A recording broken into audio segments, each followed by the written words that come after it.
नमस्कार दोस्तों, orphan movie का पार्ट 1 और पार्ट 2 दोनों मूवी ही हम आज इस वीडियो के अंदर एक्सप्लेन करेंगे। मूवी के स्टार्टिंग में हम एक मैरिड कपल को देखते हैं जिनका नाम केट और जॉन होता है और केट को लेबर पेन होने की वजह से जॉन उसे हॉस्पिटल में लेकर आया है, जहाँ पर डिलीवरी रूम में जाते वक्त केट नर्स को बताती है कि ये उसका थर्ड बेबी है और वो उसका नाम जेसिका रखेगी। तभी केट को बहुत ज्यादा ब्लीडिंग होने लगती है। ऑपरेशन थिएटर में पता चलता है कि बेबी डेड है तो केट जोर जोर से रोने लगती है। तभी केट की आंखें खुल जाती है और यह बस केट का एक बुरा सपना था। थोड़े टाइम पहले ही केट ने अपना एक बेबी खो दिया था तो यह बात उसे हमेशा परेशान करती है और यही वजह है कि दोनों वाइफ हस्बैंड के बीच में रिलेशन भी खराब हो रहा है। केट को नशा करने की बुरी आदत थी तो वह हमेशा काउंसलिंग सेशन भी लिया करती थी। जॉन और केट के 2 बच्चे हैं। एक छोटी बच्ची होती है जिसका नाम होता है मैक्स, वो ठीक से सुन और बोल नहीं सकती है, और दूसरा होता है बेबी डैनियल। अपना थर्ड बेबी खो देने की वजह से वो दोनों एक छोटा बच्चा गोद लेने की सोचते हैं तो वो एक अनाथालय में जाते हैं। वहाँ पर वो 9 साल के एक छोटी बच्ची से मिलते हैं जिसका नाम होता है एस्तर। वो छोटी बच्ची से बातें करते हैं तो वो उन्हें अच्छी लगती है। एस्तर भी उनसे काफी अच्छे से घुल मिल जाती है और अच्छे से बात कर रही होती है। वो दोनों काफी खुश होते हैं क्योंकि अब वो एस्तर को गोद लेने वाले हैं। उसे साथ ले जाने के लिए वो अनाथालय की सिस्टर के पास जाते हैं।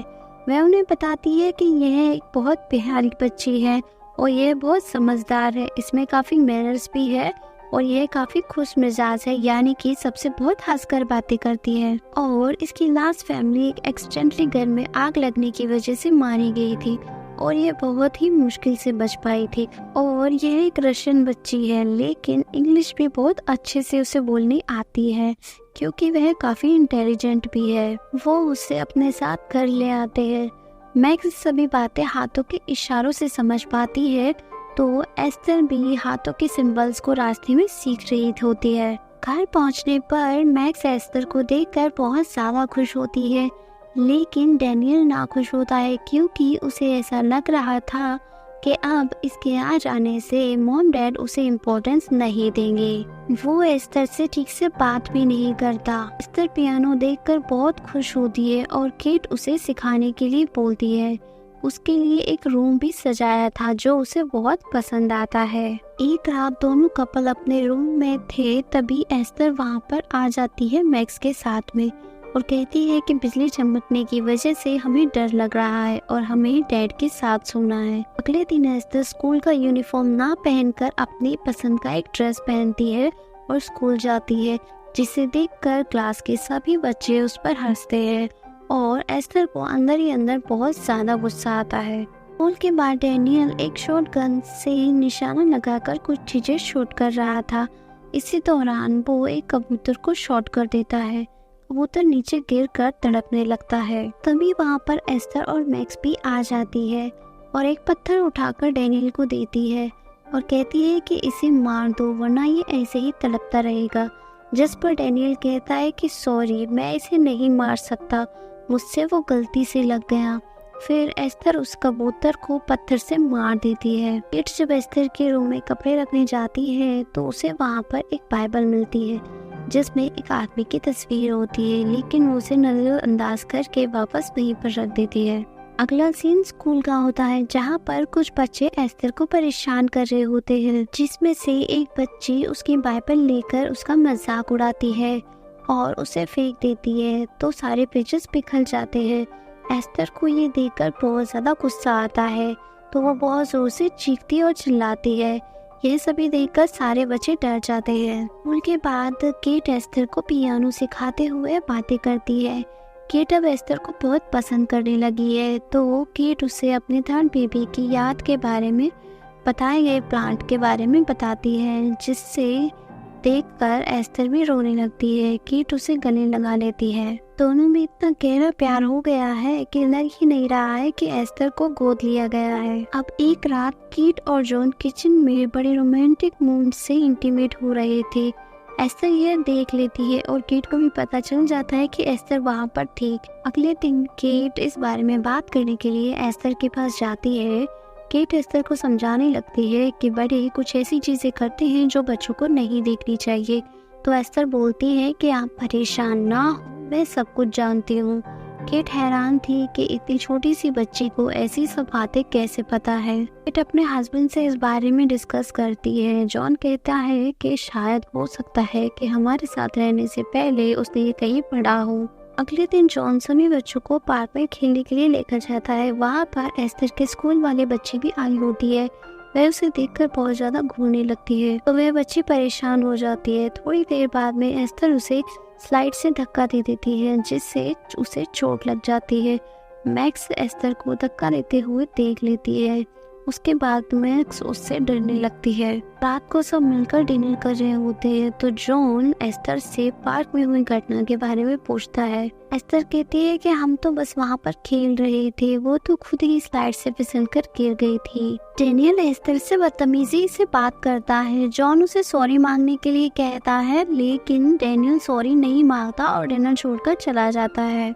डेनियल और मैक्स के साथ साथ अब केट को भी एस्थर का व्यवहार बहुत अजीब लगने लगा था। एक दिन मार्केट में केट के पास सिस्टर का कॉल आ जाता है तो वो सिस्टर को सारी बातें बता देती है। तो अगले दिन सिस्टर उनके घर पर आ जाती है लेकिन सिस्टर को यहाँ पर देखकर एस्थर ज्यादा खुश नहीं थी। सिस्टर उन्हें बताती है कि आई एम सॉरी, हम इस बच्चे के बारे में ज्यादा कुछ नहीं जानते हैं। अनाथालय में जब भी कोई गड़बड़ होती थी तो एस्थर वहाँ पर मौजूद होती थी। हमें भी काफी बार इसका व्यवहार बहुत ही अजीब लगता था।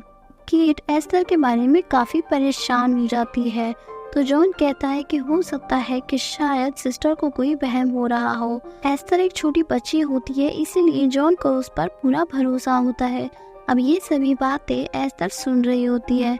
एस्थर मैक्स को अपने साथ ले जाती है और साथ में एक हथौड़ा, गन और ट्री हाउस की की भी साथ ले जाती है। अब एस्थर इंतजार में थी कि कब सिस्टर घर से निकलेगी।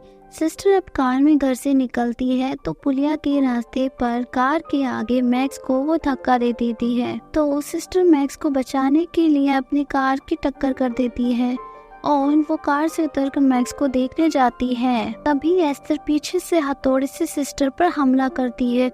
वो इतनी बार सिस्टर पर हमला करती है कि वो वहीं पर मर जाती है। मैक्स रो रही होती है तो वो उसे चुप कराकर ट्री हाउस में ले आती है और ट्री हाउस में वो अपनी बॉडी को साफ करती है, अपने कपड़ों को साफ करती है, हथौड़ा और अपने कपड़ों को वहीं पर छुपा देती है। जब एस्थर ट्री हाउस से बाहर आती है तो डेनियल ने उसे छुपकर देख लिया था लेकिन एस्थर ने भी उसे देख लिया था। तो रात में जब डेनियल सो रहा था तो एस्थर एक पेपर कटर लेकर उसे डराकर बोलती है कि अगर तुमने किसी को कुछ भी बताया तो मैं तुम्हें जान से मार डालूंगी।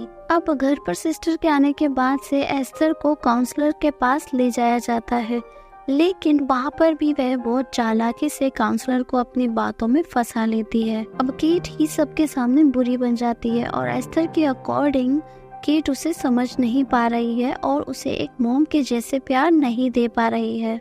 और जब जॉन को ये बात पता चलती है तो वह केट से गुस्सा हो जाता है कि ये तो तुम्हारा ही आइडिया था और दोनों में फिर से झगड़ा हो जाता है।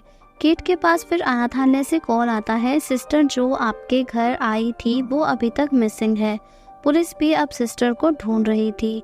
पुलिस को सिस्टर की डेड बॉडी मिल जाती है। पुलिस केट के घर भी जाती है पूछताछ करने के लिए। केट और जॉन परेशान थे कि आखिर सिस्टर हमारे घर आई थी, अब ऐसे कैसे हुआ कि वो मर गई। उसके बाद केट अब एस्थर के बारे में सारी जानकारी जुटाने में लग जाती है। वह किसी रशियन अनाथालय में पता करती है लेकिन एस्थर नाम की कोई बच्ची उनके वहाँ पर नहीं रही थी। दूसरी ओर जॉन और एस्थर बात कर रहे होते हैं। एस्थर केट को एक गिफ्ट देकर मनाने की बात करती तो वह किचन में काम कर रही केट के पास जाती है और वह उसे कुछ फ्लावर्स देती है। वह फ्लावर्स देखकर केट को बहुत ज्यादा गुस्सा आता है क्योंकि वह फ्लावर उसकी मरी हुई बेटी के प्लांट के होते हैं।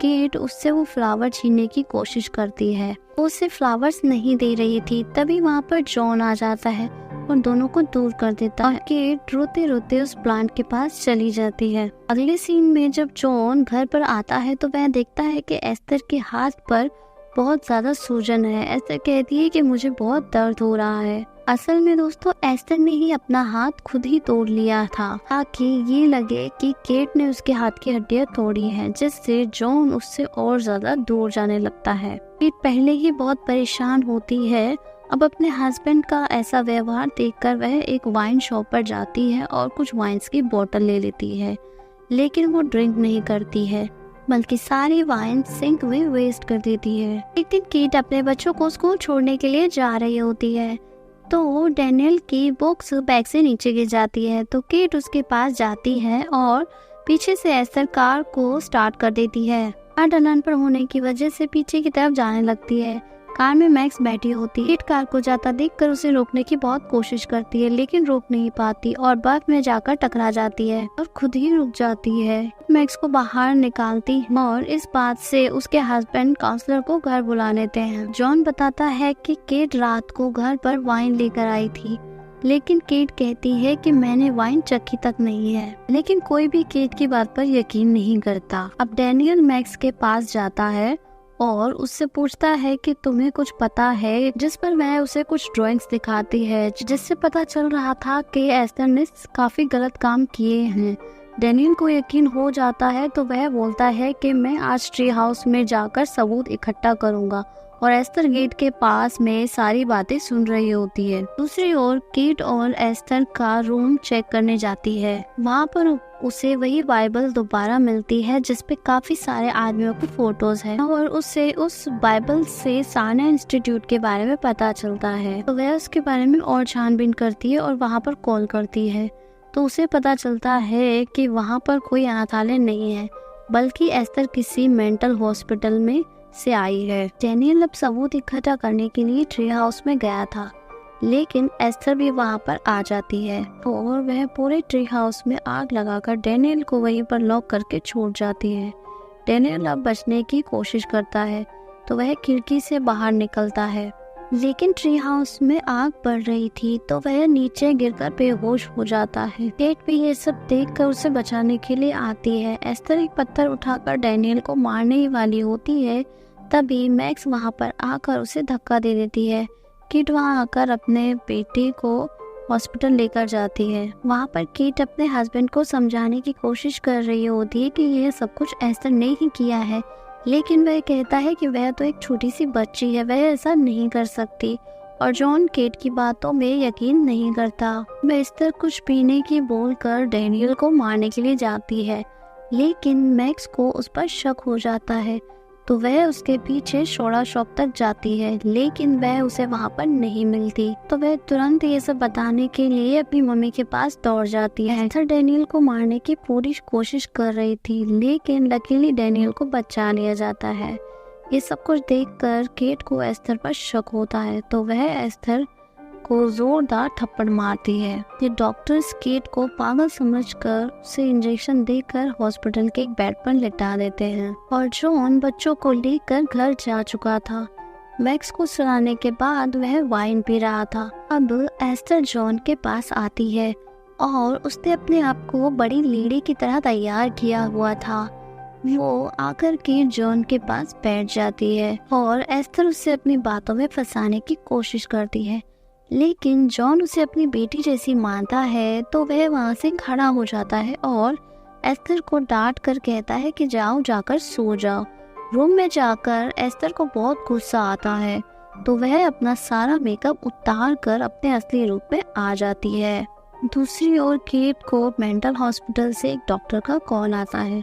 डॉक्टर उससे बताता है कि आपके घर में जो है वह कोई छोटी बच्ची नहीं है, बल्कि वह 33 साल की एक लेडी है और उसे एक बीमारी है जिसकी वजह से उसकी बॉडी की कभी ग्रोथ हुई ही नहीं, लेकिन उसका दिमाग बिल्कुल पड़ो जैसा है। मेंटल हॉस्पिटल में भी उसे कंट्रोल करने के लिए उसे बांध कर रखा जाता था। अब डॉक्टर उसे पुलिस को कॉल करने के लिए बोलता है। किट यह सब सुनकर बहुत शौक में थी। वह तुरंत ही कार से घर की तरफ जाने के लिए निकलती है। दूसरी तरफ जॉन एस्थर के रूम में जाता है। उसे वहाँ पर बड़ों की कुछ अश्लील ड्राइंग्स मिलती हैं। अब जॉन को एक कॉल आती है। अचानक से लाइट्स भी ऑफ हो जाती है और पीछे से एस्थर जॉन पर चाकू से अटैक कर देती है।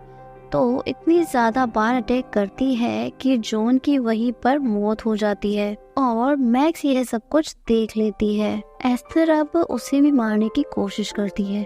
मैक्स जाकर रूम में छुप जाती है। केट भी अब घर पर आ चुकी थी। वह घर आकर देखती है कि उसका हस्बैंड मरा हुआ है। उसके पास जाकर वह बहुत दुखी होती है और सोचने लगती है कि अगर ये सब कुछ मुझे पहले ही पता चल जाता तो आज मेरा पति जिंदा होता। केट अब पूरे घर में मैक्स को ढूंढने लगती है, लेकिन तभी एस्थर उस पर गन से शूट कर देती है और केट घायल हो जाती है। मैक्स अब एस्थर से छुपने के लिए ग्रीन हाउस में छुप जाती है, लेकिन एस्थर भी उसे ढूंढ रही होती है। केट अब ग्रीन हाउस की छत पर आ जाती है। एस्थर को ग्रीन हाउस में देखकर केट उस पर जंप कर देती है। एस्थर बेहोश हो जाती है। केट अब मैक्स को लेकर जंगल की ओर चली जाती है।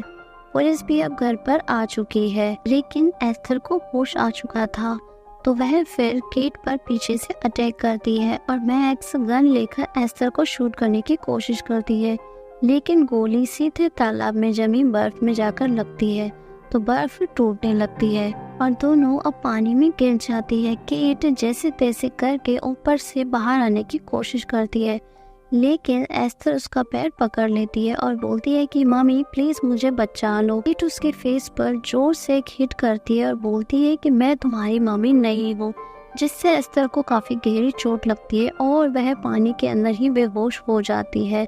अब शायद वो वहीं पर मर जाएगी और केट अपनी बेटी को लेकर वहाँ से आ जाती है और फिर पुलिस भी वहीं पर आ जाती है।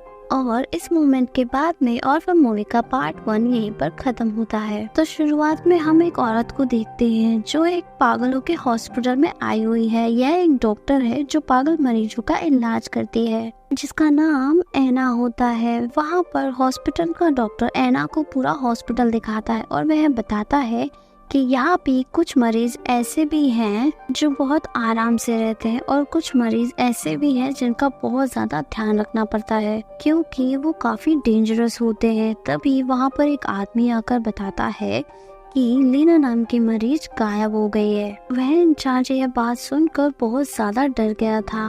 वह डॉक्टर को कहता है कि लीना यहाँ की सबसे ज्यादा खतरनाक मरीज है और उसी के इलाज के लिए आपको बुलाया गया है। डॉक्टर को एक सुरक्षित रूम में छोड़कर वह लीना को ढूंढने के लिए चला जाता है। तभी डॉक्टर उसी रूम में एक छोटी बच्ची से मिलती है। डॉक्टर उससे पूछती है कि तुम्हारे माँ बाप क्या यहाँ पर काम करते हैं। यह सुनकर वह कहती है कि आपको ऐसा क्यों लगता है।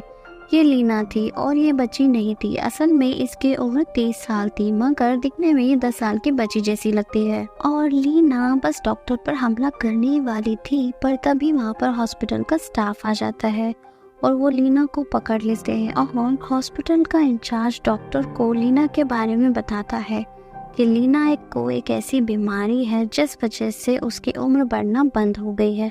उसको देखने वाले को तो यही लगता है कि यह सिर्फ 10 साल की एक बच्ची है, पर असल में वह एक बड़ी लेडी है। लीना यहाँ आने से पहले किसी फैमिली के साथ रहती थी, पर वो वहाँ से चोरी कर भाग गई थी। उसके बाद एक और फैमिली के साथ वो रहने लगी, पर उस फैमिली को उसने जान से मार दिया था, जिसके बाद वो अब तक यहीं पर रह रही थी और आपको उसका ख्याल रखना है, मगर ध्यान में रहे वो बहुत ज़्यादा खतरनाक है। जब वो यहाँ पर आई थी तो हर वक्त भागने की कोशिश करती थी और खुद को नुकसान पहुँचाती थी, जिससे उसकी गर्दन और हाथों पर निशान है। एक दिन डॉक्टर लीना को पेंटिंग करवा रही थी। पता चलता है कि लीना को पेंटिंग करना बहुत अच्छे से आता है, तो वह वहाँ पर एक पागल लेडी को गुस्सा दिला देती है, जिस वजह से डॉक्टर बहुत ज्यादा डर गई थी। फिर इसके बाद लीना अपने लिए एक ड्रेस ऑर्डर करती है। वहाँ पर गार्ड को अपनी बातों में लगाकर अंदर बुला लेती है और मार देती है। और फिर वहाँ पर जो मेन गार्ड था उसे वो उस पागल लेडी को गुस्सा दिलवाकर उससे मरवा देती है। वहाँ से भागने की कोशिश कर रही है। वो अब हॉस्पिटल के बाहर आ गई थी। बाहर डॉक्टर अपनी गाड़ी में बैठे हुए जब लीना को देखती है तो वह बहुत ज्यादा डर जाती है और यही बात बताने के लिए वो हॉस्पिटल के अंदर जाती है। हॉस्पिटल के इंचार्ज से कहती है कि अब मैं यहाँ काम नहीं करूँगी। इसके बाद डॉक्टर यहाँ से चली जाती है। जब वो घर पहुँचती है तो लीना भी उसकी कार में छिप कर वहाँ पर आ गई थी और घर में अंदर आकर वो डॉक्टर पर हमला कर देती है, जिससे डॉक्टर बहुत बुरी तरह से घायल हो जाती है। और फिर इसके बाद वो इंटरनेट पर घर पर सर्च करती है कि पिछले साल कोई बच्ची गुम हुई या फिर कोई बच्ची किडनैप हुई हो। तो इंटरनेट पर उसको एक बच्ची मिलती है जिसका नाम एस्थर होता है और उसके माँ बाप ने उसकी एक तस्वीर इंटरनेट पर दी हुई होती है कि आज जब वो बच्ची 10 साल की होगी तो उसकी शक्ल कैसी होगी। लीना वहाँ पर अपनी शक्ल को एस्थर की शक्ल से मिलाती है, ऐसे में कि एस्थर की शक्ल एक जैसी थी। अब उसको एक आइडिया आता है तो अब वो एस्थर की जगह लेने की सोच रही है।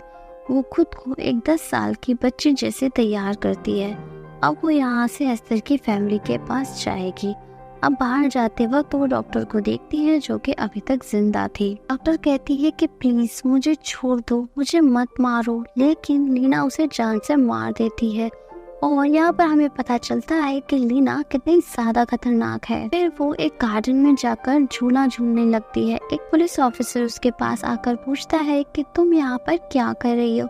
वो कहती है कि मेरा नाम एस्थर है और मैं बहुत छोटी सी थी तब मैं अपनी फैमिली से दूर हो गई थी। तो उसकी बातें सुनकर वो पुलिस ऑफिसर उसे अपने साथ ले गया था ताकि उसे उसकी फैमिली से मिला सके, यानी कि एस्थर की फैमिली से। फिर हमें एस्थर की फैमिली को दिखाया जाता है। उसकी फैमिली में उसके मॉम, डैड और एक बड़ा भाई होता है। ये लोग काफी नामचीन और अमीर लोग थे। ये लोग एक जगह पर अपने बेटे का मैच देखने के लिए आए हुए थे। एस्थर के डैड उसे बहुत प्यार करते थे। वो आज भी अपनी बेटी के गम में बहुत दुखी थे। तभी एक इंस्पेक्टर आता है उनके पास और बताता है कि आपकी बेटी एस्थर मिल चुकी है। ये इंस्पेक्टर शुरू से ही एस्थर के केस को देख रहा था। नेक्स्ट डे एस्थर की मॉम उसको लेने के लिए जाती है। वहाँ पर ऑफिसर बताती है कि आपकी बेटी ने बताया है कि जब वो छोटी थी तो उसको एक लेडी किडनैप करके दूसरे मुल्क में ले गई थी। अब वो यहाँ पर वापस आ गई है और उसके अलावा और उसने और कुछ नहीं बताया। एस्थर की मॉम जब उसे देखती है तो वो बहुत ज्यादा खुश होती है।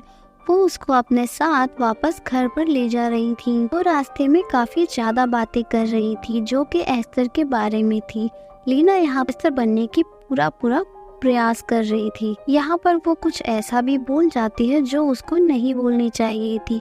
वो कह रही है कि वो धीरे धीरे सब कुछ बता देगी और उससे फैमिली के साथ रहकर सब कुछ धीरे धीरे याद आ जाएगा। अब एस्थर की मॉम को उस पर शक हो रहा था। एस्थर के डैड उसे देखकर बहुत खुश होते हैं, लेकिन उसका बड़ा भाई थोड़ा अजीब सा बिहेव कर रहा था, जिस पर उसकी मॉम उसे समझा देती है। लीना को अब एस्थर के घर में सब कुछ बहुत अच्छा लग रहा था और यहाँ से भी उसका चोरी करके भागने का प्लान था। अगले दिन लीना को एस्थर की मॉम अपने डॉक्टर के पास लेकर जाती है। यहाँ पर लीना खुद को एस्थर साबित करने की कोशिश कर रही थी, पर अब उसकी बातें सुनकर डॉक्टर को भी उस पर शक हो रहा था। तो अब वो मॉम को घर चलने के लिए कहती है। अब दोनों घर पर आ जाती है। लीना वहाँ पर देखती है कि इंस्पेक्टर उस पर नजर रखे हुए है और एस्थर ये देखकर बहुत परेशान हो जाती है। घर में सबने मान लिया था कि ये एस्थर ही है। घर में वो अपने डैड के साथ पेंटिंग भी किया करती थी। वो अब बहुत अच्छी पेंटिंग्स बनाती है। उसके डैड देखकर बहुत ज्यादा हैरान थे कि इतनी छोटी सी बच्ची इतनी अच्छी पेंटिंग्स कैसे बना सकती है। और अब एस्थर की मॉम को उस पर शक होने लगता है तो वो उस पर नजर रखना शुरू कर देती है। एक दिन जब लीना तैयार हो रही थी अपने कमरे में तो एस्थर की मॉम उसके कमरे में आकर उसकी डायरी पढ़ने लगती है जो लीना हमेशा अपने साथ रखा करती थी। अब वहाँ पर इंस्पेक्टर आ गए थे तो वो एस्थर के मॉम डैड से कहते हैं कि आपको कल डॉक्टर ने बुलाया है। अब लीना को यहाँ पर शक होता है कि अब वो पकड़ी जाएगी, इसलिए वो उसी रात काफी सारा गोल्ड और बहुत सारा पैसा लेकर भागने लगती है। पर तभी वो एस्थर के डैड को एक खिड़की से देखती है और रुक जाती है और वापस से घर में आ जाती है। एक रात मॉम डैड पार्टी में जाते हैं और घर पर अब लीना अकेली थी और उसके साथ उसका भाई भी था और एस्थर अपने दोस्तों को घर पर पार्टी करने के लिए बुला लाते हैं क्योंकि उसके मॉम डैड तो घर पर थे ही नहीं। फिर इंस्पेक्टर उनके घर पर आ जाता है। वह उससे कहता है कि मॉम डैड तो घर पर है ही नहीं, आप किसी और दिन आइएगा। लेकिन इंस्पेक्टर वॉशरूम के बहाने अंदर आ जाता है और लीना के कमरे में जाकर चुपके से उसके फिंगरप्रिंट्स ले लेता है और ये सब कुछ लीना भी देख लेती है। वो काफी ज्यादा परेशान हो गई थी। तभी एस्थर के मॉम डैड भी आ गए थे। घर आते ही साथ ही एस्थर की मॉम लीना के कमरे में जाकर देखती है, लेकिन वो वहाँ पर मौजूद नहीं थी। वहाँ पर वो एक किताब को देखती है जिसमें उसके पुराने घर वालों की तस्वीर थी और एस्थर की तस्वीर को खराब किया हुआ था। और उधर इंस्पेक्टर लीना के फिंगरप्रिंट्स को एस्थर के फिंगरप्रिंट से मैच कर रहे थे, पर वो दोनों एक दूसरे से मैच नहीं हो रहे थे। यहाँ पर इंस्पेक्टर को सच्चाई का पता चल चुका था, लेकिन पीछे से लीना आकर इंस्पेक्टर पर चाकू से हमला कर देती है और कहती है कि अभी घर वालों को मुझ पर शक नहीं हुआ था। पर इंस्पेक्टर मरते हुए उसको बताता है कि एस्थर की मॉम को तुम पर शक हो चुका है। वहाँ पर वो भी आ गई थी, पर यहाँ पर एक अजीब बात यह होती है कि एस्थर की मॉम ही इंस्पेक्टर को गन से शूट कर देती है। फिर कहती है कि मैं जानती हूँ कि तुम मेरी बेटी नहीं हो, और हाँ ये भी जानती हूँ कि तुम एक 30 साल की लेडी हो, ना कि कोई बच्चे। तुम चोरी करके यहाँ से भाग सकती थी, पर तुम नहीं भागी, मतलब कि तुम कुछ बड़ा प्लान कर रही हो।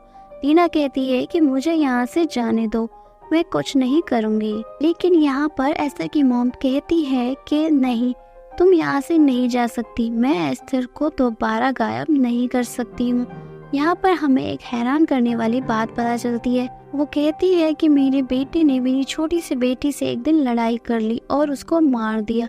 मैं अभी भी अपने बेटे से बहुत ज्यादा प्यार करती हूँ, लेकिन मैं अपने बेटे को जेल नहीं भेज सकती थी। उसी वक्त से मैंने एक झूठी कहानी बनाई और मेरे हस्बैंड अब ठीक हो रहे हैं, जो कि मेरी बेटी के दूर जाने से बीमार हो गए थे और हमसे दूर हो गए थे, पर अब वो अपनी फैमिली के करीब आने लगे हैं। इसीलिए तुम्हें यहाँ पर एस्थर बनकर ही रहना होगा और जैसे मैं कहूँगी वैसे तुम्हें करना होगा। और अब वो दोनों मिलकर पुलिस इंस्पेक्टर की लाश को वहीं पर दफना देते हैं जहाँ पर उन्होंने एस्थर को दफनाया था। इसके बाद ये दोनों घर पर आ गई थी। घर आकर एस्थर की मॉम अपने बेटे को कहती है कि हमें लीना को पर नजर रखनी होगी और बहुत ही जल्दी उसे भी रास्ते से खत्म करना होगा। मॉम लीना को समझाती है कि उसको कैसे रहना है और डॉक्टर्स के पास जाकर उसको कैसे बात करनी होगी ताकि डॉक्टर के मन का शक भी खत्म हो जाए।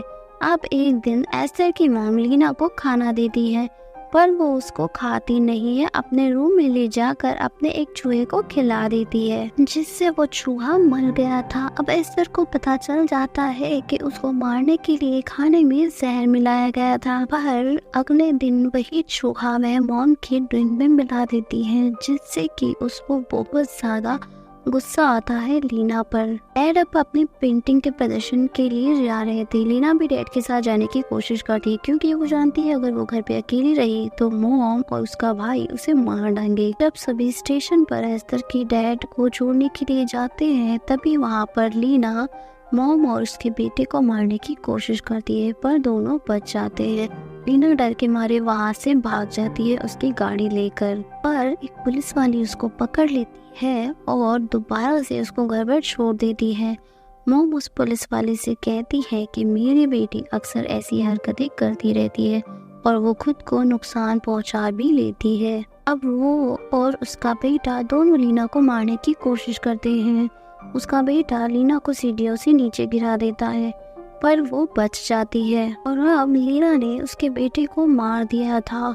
और जब देखती है कि लीना ने उसके बेटे को मार दिया है तो वो पागल सी हो जाती है। पहले उन्होंने अपने बेटे को खो दिया और अब अपने बेटे को, तो उसको लीना पर इतना ज्यादा गुस्सा आ रहा था कि वो बस अब लीना को जान से मार डालना चाहती थी किसी भी तरह से। दोनों में बहुत ज्यादा लड़ाई होती है और तभी इसी लड़ाई के दौरान गैस ऑन हो जाती है, लेकिन दोनों का पता नहीं था और घर में धीरे धीरे आग लगने लग जाती है।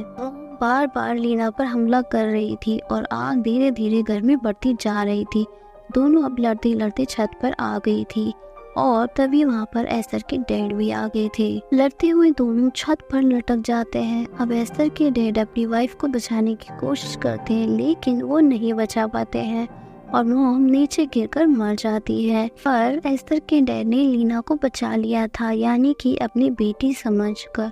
पर जब वो एस्थर के दांत देखते हैं जो कि नकली थे, तो उनको पता चल गया था कि अब तक जिसे वो अपनी बेटी समझ रहे थे वो उनकी बेटी नहीं थी।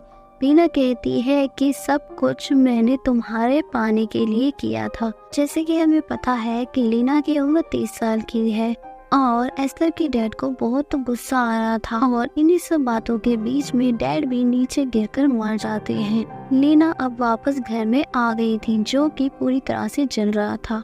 वो अपने कपड़े बदलने के बाद में वहाँ से चली जाती है और नई जिंदगी जीने के लिए लीना एस्थर बनकर डॉक्टर के पास जाती है जो कि एस्थर की फैमिली डॉक्टर थी और वो डॉक्टर बता रही थी कि एस्थर के साथ बहुत बुरा हुआ। पहले बेचारी को किडनैप कर लिया गया और फिर अब उसकी फैमिली जलकर मर गई। ये अब ऑर्फन है, यानी कि दुनिया में अब उसका कोई नहीं है।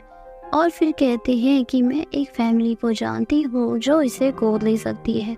और फिर दोस्तों आगे आप जानते ही हैं कि ये सब कुछ क्या क्या कर चुकी है और इसकी अजीब सी स्माइल के साथ यह मूवी यहीं पर एंड होती है। वीडियो अच्छा लगा तो चैनल को सब्सक्राइब कीजिएगा। Thank you.